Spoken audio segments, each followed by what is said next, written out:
بسم اللہ الرحمن الرحیم۔ آج جناب عمران خان صاحب نے میڈیا سے گفتگو کی ہے، اس میں ظاہر ہے اسٹیبلشمنٹ کا نام آیا اور بہت سارے گلے شکوے بھی ہوئے، لیکن اس کے باوجود میرے اس چینل کو سبسکرائب نہیں کیا تو سبسکرائب کر لیں، ساتھ رکھے بیل آئیکن کو دبا کے نوٹیفیکیشن کو آن کر دیں۔ آج بھی میں اس موقف پہ کھڑا ہوا ہوں کہ پاکستان کی مسلح افواج ہمارے ایمان کا حصہ ہیں، نہ صرف ہمارے ایمان کا بلکہ پورے 22 کروڑ عوام کے ایمان کا حصہ ہیں، اور عمران خان ہمارا سیاسی لیڈر ہے۔ یہ بات وہی ہو سکتی ہے کہ مشرف نے کیوں ایک فون کال پہ سرنڈر کر دیا تھا۔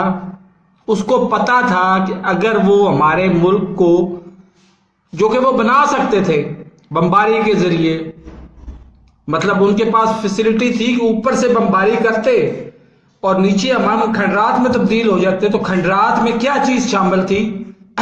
ہمارا ایٹمی پروگرام بھی شامل تھا۔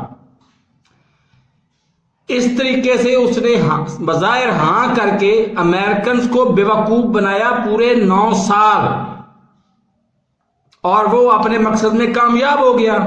اس نے NRO 1 دیا اسی امریکنز کو، کیونکہ اس کو پتا تھا کہ فائنینشل کرائسس ہم اس کو ریکور کر سکتے ہیں، لیکن ایٹمی اثاثوں کو ریکور نہیں کر سکیں گے ہم۔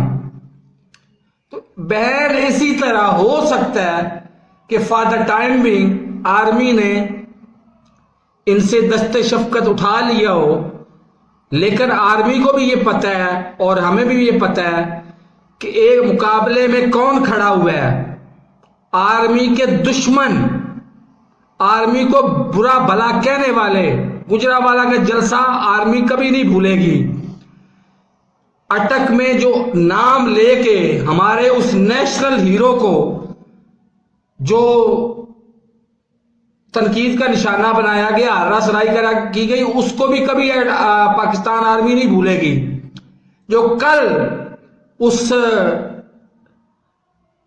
کرپٹ خاندان، کرپٹ کے دادا پردادا استاد نے کل کہا کہ جس کو خودے لائن لگا دیا گیا ہے، وہ بھی آرمی کبھی زندگی بھر نہیں بھولے گی۔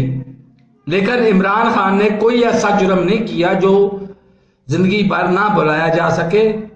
وہ گلے شکوے اپنوں کے درمیان ہی ہوتے ہیں اور وہ ہوتے رہتے ہیں، کوئی مسئلہ نہیں ہے۔ جب ایک گھر میں رہتے ہیں برتن تو وہ لڑتے بھی ہیں آپس میں، لیکن رشتے ختم نہیں ہوتے۔ عمران خان بھی سچا پاکستانی ہے اور پاکستان کی آرمی بھی ہمارے لیے، ہمارے ایمان کا حصہ ہے۔ تو یہ آنے والا وقت بتائے گا کہ دونوں ایک پیج پہ ہوں گے اور دونوں ساتھ چلیں گے انشاءاللہ، اگر اللہ نے ہماری سن لی تو میرے اس چینل کو سبسکرائب نہیں کیا تو سبسکرائب کر لیں، اور ساتھ رکھے بیل آئیکن کو دبا کے نوٹیفیکیشن کو آن کر دیں، اور میری اس ویڈیو کو زیادہ سے زیادہ لوگوں میں شیئر کریں۔ اللہ حافظ۔